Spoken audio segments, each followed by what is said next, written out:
it was total domination. Yesterday, you voted on Twitter using hashtag Greta and told us who won the early Fox News debate. And, well, former Hewlett-Packard CEO and presidential candidate Carly Fiorina ending up the big winner with 81% of our Twitter vote. And take a look at some of her best debate moments. She even addressed the Trump factor. He's tapped into an anger that people feel. They're sick of politics as usual.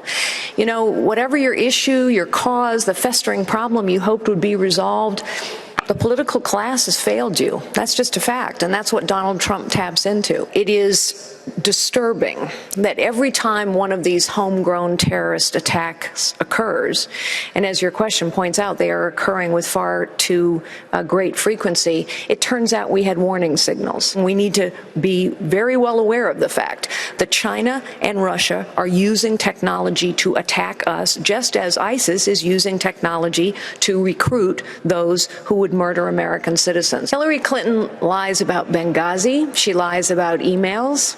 She is still defending Planned Parenthood, and she is still her party's front runner.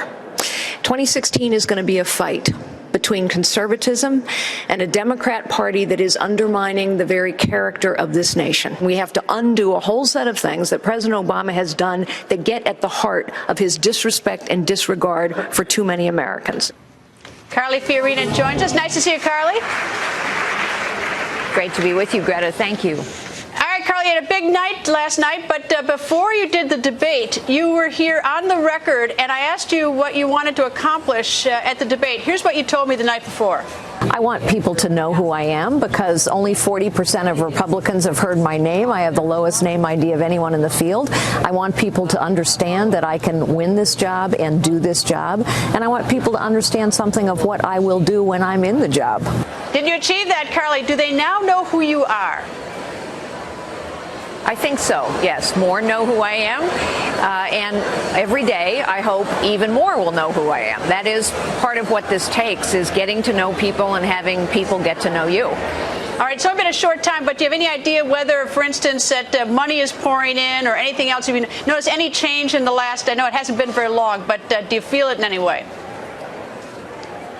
Well, we certainly feel it in our online fundraising, without a doubt. And we certainly feel it as well in the mentions in the media of all kinds. And we certainly feel it in the Twitterverse and on Facebook. So I think we're gathering momentum, which is great. All right, 81%, and I should add that everybody else was well below 10%. So, I mean, it's quite a commanding Twitter vote that you won last night. All right, now that you want people to get to know you, one of the things that people have known a little bit about is that you were the CEO of Hewlett-Packard. You got fired from there. So tell us the story about what happened, and then tell me how the viewers should consider this in evaluating you as a candidate.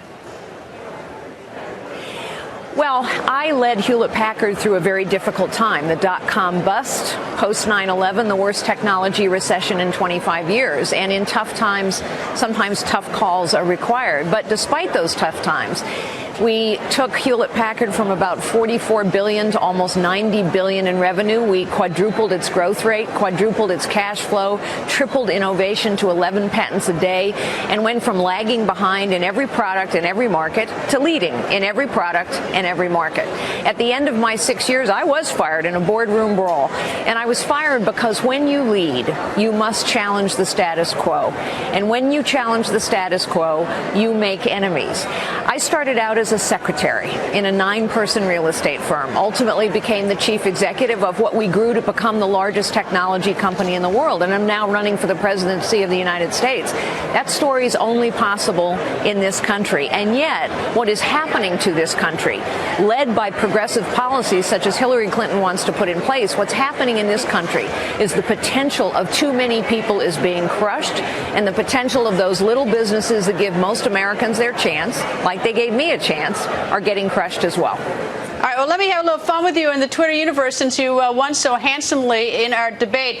I found a tweet that might interest you. It's from Greg Bin NC, and he says in part, "I'm undecided, but love Carly Fiorina for the first time I heard her months ago, but she must tell me why my printer jams." I guess it's a Hewlett. I